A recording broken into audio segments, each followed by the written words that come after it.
অভিনেতা সোহমের পর নিউটাউনের কলকাতা ডিলাইট রেস্তোরাঁয় এলেন বিধায়ক নওশাদ সিদ্দিকী এবং রেস্তোরাঁর মালিককে মারধরের ঘটনায় সোহমের বিরুদ্ধে তীব্র নিন্দা জানিয়েছেন বিধায়ক নওশাদ সিদ্দিকী। আজ ভাঙড় থেকে ফুরফুরা শরীফের ফেরার পথে নিউটাউনের সাপু যেতে কলকাতার ডিলাইট রেস্তোরাঁতে আসলেন বিধায়ক নওশাদ সিদ্দিকী। এরপর রেস্তোরাঁর ম্যানেজার ও স্টাফেদের সঙ্গে কথা বললেন বিধায়ক নওশাদ সিদ্দিকী। গত দুদিন আগে এই রেস্তোরাঁয় শুটিং করতে এসেছিলেন অভিনেতা সোহম চক্রবর্তী। এরপর গাড়ি পার্কিং করাকে কেন্দ্র করে ঝামেলা হয়, রেস্তোরাঁর মালিককে মারধর করা হয় বলে অভিযোগ সোহমের বিরুদ্ধে।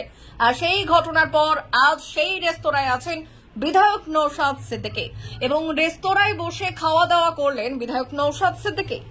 Bureau report, ICTV news Bangla. দেখুন, প্রথম কথা বলবো, সিসিটিভি ফুটেজ যতটুকু দেখতে পেয়েছি আমরা শিহরিত হয়ে গেছিলাম যে একজন জনপ্রতিনিধির এই আচরণ কোনোদিন কাম্য নয়। যেভাবে মুখে পাঞ্চ করেছে, লাথি কিক মেরেছে, এটা কোনোভাবেই কাম্য নয়। তারপরে এটাকে ধামাচাপা দেওয়ার চেষ্টা হচ্ছে, আমি ধিক্কার নিন্দা জানাচ্ছি।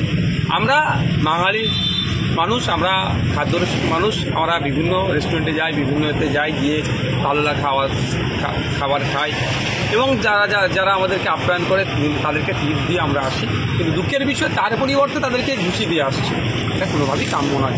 শাসক দলের যে সিম্বলকে সামনে রেখে যেভাবে মিসইউজ করছে, এটা শাসকের বদনাম হবে।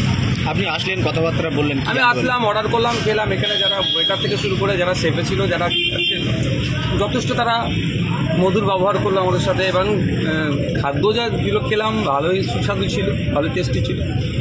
ওই যে মারধর করেছিল সোম, তার বিষয়ে কি কোনো জিজ্ঞাসাবাদ কিছু করে দিন? সেদিন কি হয়েছিল না কিছু জানার চেষ্টা করলাম, বাকিটা তো দেখতে পেলাম মিডিয়ার মাধ্যমে অনেক কিছু হয়েছে।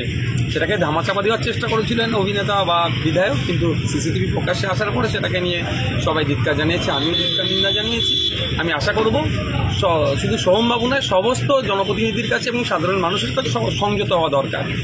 কোনো বিষয়ে মতনৈক্য হতেই পারে, এই ঘটনার পর মতনৈক্য হওয়ার জন্য আমি ক্ষমতার অপব্যবহার করা উচিত না।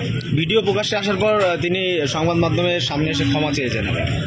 দেখুন, সেটা আমরাও দেখেছি, প্রত্যেকে দেখেছি, কিন্তু আমার মনে হয় ওনার যদি রুচির পরিচয় দেন, যদি ওনার নিজের ভুল যদি বুঝতে পারেন নিজে, তাহলে আমার মনে হয় এখানে আসুক একবার এসে। আরে বাংলার এমনি কাজ নয়, কাজ হারিয়ে বিভিন্ন রাজ্যে পরিযায়ী শ্রমিক হয়ে যাচ্ছে। এখানে তাও একটা রেস্টুরেন্ট বানিয়ে তো এত ছেলেদের মুখে আহার তুলে দিচ্ছে, এত ছেলে কাজ করছে। এখানকার রেস্টুরেন্ট মালিকের সাথে একটু কথা বলুক না, এসে যে দিনটা তো পিক অফ দ্য মোমেন্ট ছিল, এটুকুই কতটুকু শব্দ খরচ করুক না, তাহলে যেন প্রকৃত জনপ্রতিনিধি।